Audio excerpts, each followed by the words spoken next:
India سے کسی نے پوچھا ہے بیوی جائز باتوں میں نافرمانی کرے تو اس کا کیا حکم ہے؟ صبر کریں، دوسری شادی کریں یا طلاق دیں؟ ارشاد صاحب کہتے ہیں، ملتان سے ہیں، کہتے ہیں میرے ابو نے میری بہن کی شادی وٹے سٹے میں کر دی تھی۔ جب وہ نابالغ تھی، اب وہ بالغ ہو گئی اور کہہ رہی ہے کہ میں نے ادھر شادی نہیں کرنی، لڑکے والوں سے ہم نے طلاق دینے کا کہا ہے لیکن وہ طلاق بھی نہیں دے رہا اور لڑکی بالکل راضی نہیں ہے، تو کیا اب ہم عدالت سے خلا لے سکتے ہیں؟ لڑکے والوں کو ہم نے پیسے کی بھی آفر کی ہے لیکن وہ نہیں مان رہے اور کہہ رہے ہیں کہ عدالت ہمیں بلائے گی تب بھی ہم نہیں آئیں گے، تو کیا عدالت کے ذریعے سے ہم خلا لے سکتے ہیں؟ دیکھیں، اگر نابالغ بچی کا نکاح ہو گیا اور انتظار کیا کہ بالغ ہوگی تو ہم اس کی رخصتی کریں گے، ایسا ہی ہوتا ہے، ظاہر ہے نابالغ بچی کی تو رخصتی نہیں کی جاتی، اور بچی چھوٹی ہے تو اس کی شرعاً اجازت بھی نہیں ہے رخصتی کرنے کی، تو پھر بچی اگر بالغ ہوتے ہی یہ کہہ دے کہ مجھے یہ نکاح قبول نہیں ہے، تو اگر والد کے علاوہ کسی نے نکاح کرایا ہو تو اس کو حق ہے، لیکن اگر والد نے کرایا تو چونکہ والد سے بہتر بیٹی کے لیے کوئی بھی نہیں سوچ سکتا، تو پھر والد کا کیا ہوا نکاح ختم نہیں کیا جا سکتا جب تک کہ یہ ثابت نہ ہو جائے کہ باپ نے اس نکاح میں واضح طور پر بیٹی کے مفاد کو قربان کیا ہے۔ جیسے بعض لوگ اپنی بیٹیاں بیچ دیتے ہیں پیسے لے کے، چھوٹی چھوٹی بچیوں کا بڈھوں سے نکاح کر دیتے ہیں، تو وہ تو نکاح ہی شرعاً کالعدم ہوگا، کیونکہ اس کی وجہ یہ ہے کہ اس میں باپ نے بیٹی کا فائدہ نہیں دیکھا، اپنا فائدہ دیکھا ہے۔ اگر اس نکاح میں باپ نے بیٹی ہی کا فائدہ دیکھا تھا، وٹا سٹا فی نفسی ہی جائز ہے، بشرطے کہ دونوں طرف مہر ہو، دونوں طرف الگ الگ مہر ہو، لیکن اب سوسائٹی میں اس کے نقصانات بھی ہیں لیکن وہ یقینی نقصانات نہیں ہیں۔ تو باپ نے اگر بیٹی کا نکاح کیا تھا اور بیٹی کے مفاد کو سامنے رکھ کر، اس کے فیوچر کو سامنے رکھ کر فیصلہ کیا تھا، تو پھر بچی کے پاس یہ حق نہیں ہے کہ وہ اس نکاح کو ختم کرے۔ اب اگر وہ نہیں شوہر کے پاس جانا چاہتی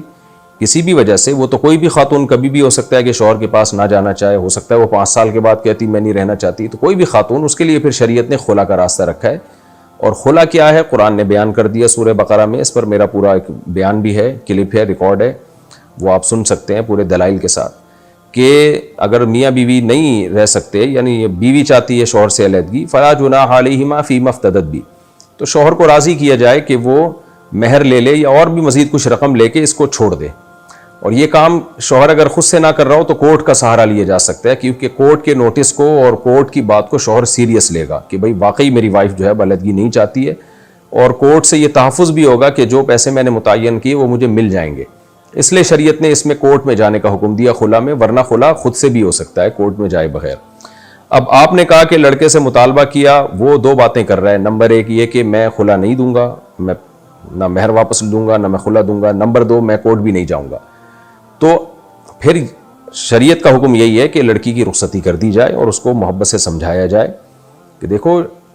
سارے مرد ایک جیسے نہیں ہوتے، اور 100% چاہتے ہیں اپنی دنیا میں پوری نہیں ہوتی، ویسے بھی بچیاں ناسمجھ ہوتی ہیں،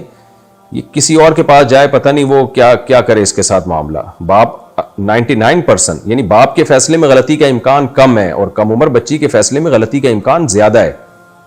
تو اس لیے باپ کے فیصلے کو جب ہو چکا ہے تو اب اس کو مان لینا چاہیے۔ میں باپوں کو ترغیب نہیں دے رہا کہ نابالغ بچی کا نکاح کر دیا کریں، یہ ایک الگ بحث ہے کہ کرنا چاہیے کہ نہیں چاہیے۔ اب ایک کام ہو گیا ہے، ایک تو نہ ہوا ہوتا نا تو پھر تو ہم منع کرتے باپ کو، بھائی کیوں نکاح کر رہے ہو آپ ایک کم عمر بچی کا، لیکن اب ایک کام ہو گیا ہے تو پھر اس میں دیکھا جائے کہ اگر اس لڑکے میں کوئی بڑی خرابی نہیں ہے، کوئی واضح خرابی نہیں ہے اس میں، نارمل ایک جیسے لڑکے ہوتے ہیں اسی طرح ہے، تو پھر بچی کو محبت سے سمجھایا جائے کہ بھئی آپ رخصتی پہ آمادہ ہوں۔ اور اگر اس لڑکے میں کوئی خرابی ہے جس کی وجہ سے بچی کہہ رہی ہے کہ نہیں یہ ٹھیک نہیں ہے، تو پھر اس خرابی کو لکھ کے بھیجا جائے کیا خرابی ہے۔ بعض خرابیاں ایسی ہوتی ہیں کہ جن میں کورٹ اگر خلا دے دے تو وہ خلا کنسیڈر ہوتا ہے، چاہے شوہر اس پہ راضی ہو یا نہ ہو، تو بہتر یہ ہے کہ اس لڑکے کے حالات لکھ کے دارالعلوم کرنگی یا جامعۃ الرشید بھیج دیے جائیں، یا ہمارے پاس یہاں دارالافتاء والارشاد میرے ایڈریس پہ بھیج دیے جائیں، مفتی طارق مسعود، جامع مسجد الفلاحیہ، سیکٹر 10 نارتھ کراچی، اس ایڈریس پہ پوسٹ کر دیں، اور اس میں جو شوہر کے پورے حالات، اس کا فون نمبر، تاکہ ہم اس سے بھی تو پوچھ سکیں نا کہ کراس کویشچن کر کے کہ واقعی جو الزامات تم پہ لگائے جا رہے ہیں تم میں ہیں یا نہیں ہے۔ تو اگر واقعی یہ ثابت ہو جاتا ہے کہ یہ لڑکا صحیح نہیں ہے، لڑکی کے جوڑ کا نہیں ہے، اس کا بیسک نان نفقہ ادا نہیں کر رہا، یا اس کو کچھ ویلڈ ریزنز ہوتی ہیں، تو پھر اس میں ہم طریقہ بتا دیں گے بھئی کس طرح سے کورٹ میں کیس فائل کریں، جس طرح سے کہ اس طرح فائل کرنے سے وہ واقعی شرعی خلا ہو جائے گا۔ لیکن اگر لڑکے میں کوئی خرابی نہیں ہے تو پھر باہر صورت لڑکے ہی سے طلاق لینی پڑے گی، ادروائز کورٹ کا خلا پھر ایسی صورت میں وہ کالعدم شمار ہوگا شرعی طور پر، تو یہ نکاح ختم نہیں ہوگا۔ امید کرتا ہوں کہ آپ کو جو ہے ویڈیو پسند آئی ہے۔ اگر آپ کو ویڈیو پسند آئی ہے تو آپ ہمارے چینل کو جو ہے سبسکرائب کر سکتے ہیں ایسے ویڈیوز مزید دیکھنے کے لیے، اور ویڈیو کو لائک کریں اور چینل کو بھی سبسکرائب کریں اور ویڈیو کو شیئر کریں اپنے دوستوں کے ساتھ۔ اللہ حافظ۔